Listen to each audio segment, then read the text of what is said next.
We've heard from many students that they do not feel safe. You've talked about that in your statements.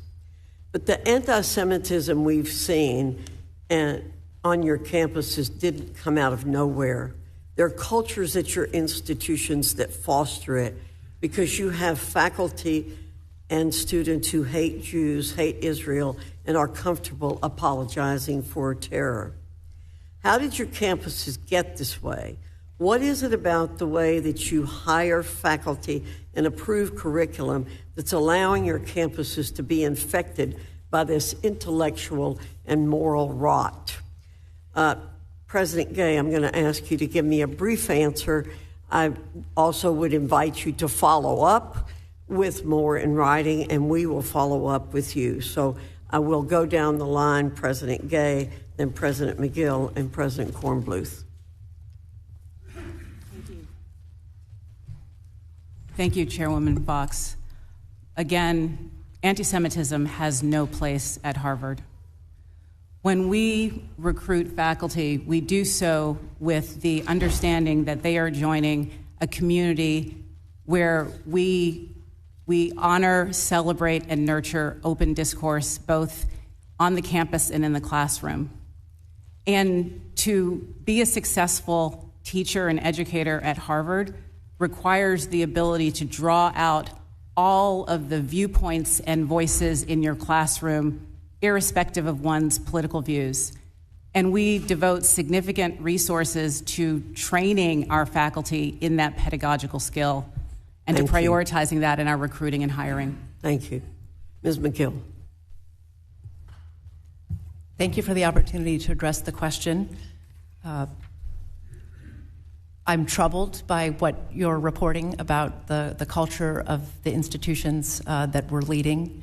Very contrary to the values that I hold as a leader of University of Pennsylvania, as well as the institution, where any form of hate is very contrary to our values. I would venture and answer Chairwoman Foxx that anti-Semitism has a role in the broader society, and that's what we're seeing happening in the society and on our campuses. And I'm committed to combating it in immediate term and the long term. Thank you. Dr. Kornbluth. Yes, so MIT is a majority STEM education and research institution, and we are devoted to solving the problems that face society. Our faculty are hired for their brilliance.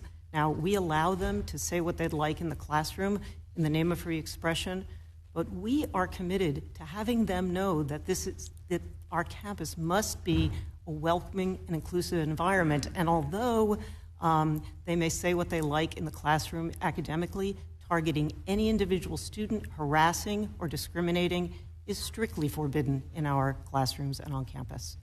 Thank you. We will be following up with asking for specific plans for disciplining student and faculty who assault or harass students or prevent them from accessing undisrupted classes or campus spaces. We'll be asking for your plan for preventing this rot from perpetuating, how you're going to hire and assess instructors, how will you change how you govern students, and what are the practical steps you will plan to take. I want to ask you one more question.